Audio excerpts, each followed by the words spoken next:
Marvin Gaye's family has finally confirmed his last words before his tragic passing on April 1st, 1984.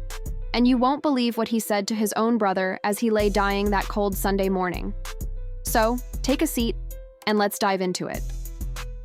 From enduring years of brutal beatings from one of the strictest fathers in history, to ultimately losing his life at the hands of that same man, Marvin Gaye, known as the Prince of Motown, had one of the most difficult childhoods imaginable. Even after reaching the height of success in his career, he still found himself spiraling downward. Throughout his life, Marvin battled many addictions, but none compared to the suffering he endured at the hands of his father, whom he saw as a ruthless king. In fact, the last 7 years of my life haven't been exactly ecstatic for me. I haven't been ecstatic. I've been happy and somewhat, most of the time, pretty depressed. But my depression is, I think, because of my empathy for humanity and my my feelings for the world and things. And I'm awfully upset when I have to do things to achieve a certain amount of status so that I might be able to do something else so that people will listen to me. So if I have to, so they can listen to social topics that might be viable, sex first. It gets them into the tent. Perhaps, maybe not. In fact, the last 7 years of my life haven't exactly been ecstatic for me. I wouldn't say I've been ecstatic. I've been happy at times, but for the most part, I've felt pretty depressed. My depression, I think, comes from my deep empathy for humanity and my feelings about the world.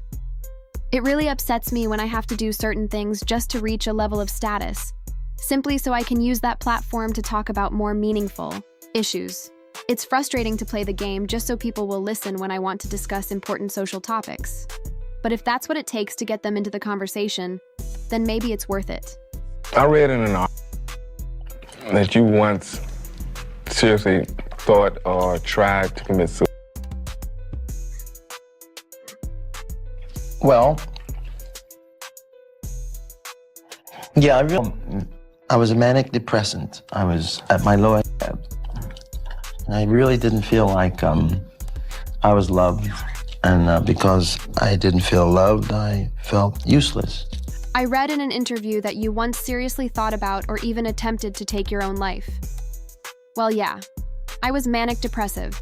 I was at my lowest, and I really didn't feel like I was loved. Because of that, I felt useless.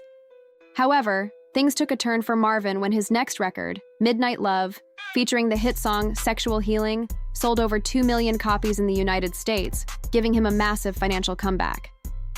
The song also won Marvin his first 2 Grammy Awards. But despite his success, his happiness was short-lived. In Janice Gaye's memoir, she revealed that Marvin battled severe anxiety and self-doubt during that time. So even though he was rebuilding his career, his mental health continued to decline, and his drug use escalated. Marvin was always open about his struggles with mental illness, especially his paranoia. To make things worse, he began receiving death threats. However, for someone of his status in the industry, it wasn't unusual to get those kinds of messages. By 1983, just a year before his tragic passing, Marvin's paranoia had completely taken over. He wore a bulletproof vest on tour and even hired bodyguards who carried loaded guns because he was convinced someone was after him. Things got so extreme that he held a press conference, warning fans that he was being stalked. He refused to drink anything on stage unless it was brought to him by his sister, fearing he would be poisoned. He even hired a lawyer to investigate an alleged poisoning incident from his past. In his final months, Marvin would ask his limo drivers to drive in circles to throw off potential pursuers. And here's where things took an unexpected turn. Marvin sent his father a gun, which his father reluctantly accepted. Many found it surprising that despite all the accolades and awards Marvin had received the year before, his life remained chaotic. While on tour, he was constantly exhausted and reportedly felt like each performance could be his last. Eventually, his health gave out, and he was hospitalized for exhaustion. That's when he returned home to live with his parents. Looking back, it almost seemed as if Marvin knew his end was near. Now Marvin was back under the same roof as his father. the man he despised and who despised him just as much. Despite the religious image that Marvin's father maintained, he had dark secrets. He was an alcoholic, a closeted cross-dresser, and had been unfaithful to his wife numerous times. Many believed Mr. Gaye Sr. was deeply jealous of his own son. Meanwhile, Marvin didn't stop using drugs after moving back home. Each time, he promised his mother it would be the last, but he couldn't stop himself. As his downward spiral continued, thoughts of ending his life consumed him. He would sit for hours, staring at a gun. He even attempted to fill the void with a new relationship, getting involved with a woman named Deborah Derrick. But he wasn't in love with her. He had multiple women coming and going from the house. Not only was Marvin addicted to drugs, but he was also trapped in a cycle of self-destruction. Deborah later became pregnant with Marvin's child, but she reportedly miscarried due to the intense tension in the Gaye household.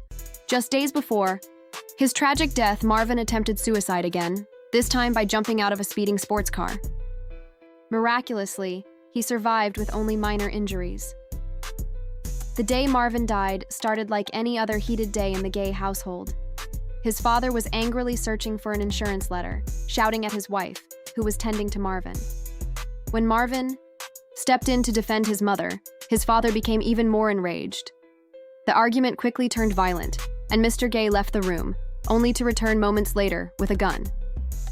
He then shot Marvin twice in the chest with the same gun Marvin had given him months earlier. According to Marvin's brother, Frankie, Marvin's final words as he lay bleeding were that he had let his father kill him because he couldn't do it himself.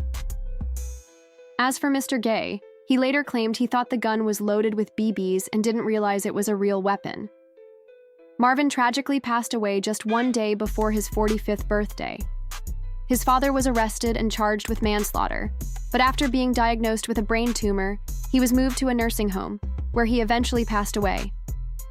Marvin's death was heartbreaking, but his family always believed that he knew if he ever laid hands on his father would lose control and take his life. But what do you think? Do you believe Marvin orchestrated his own end? Share your thoughts in the comments below, and don't forget to like this video and subscribe, so you never miss another story about your favorite celebrities.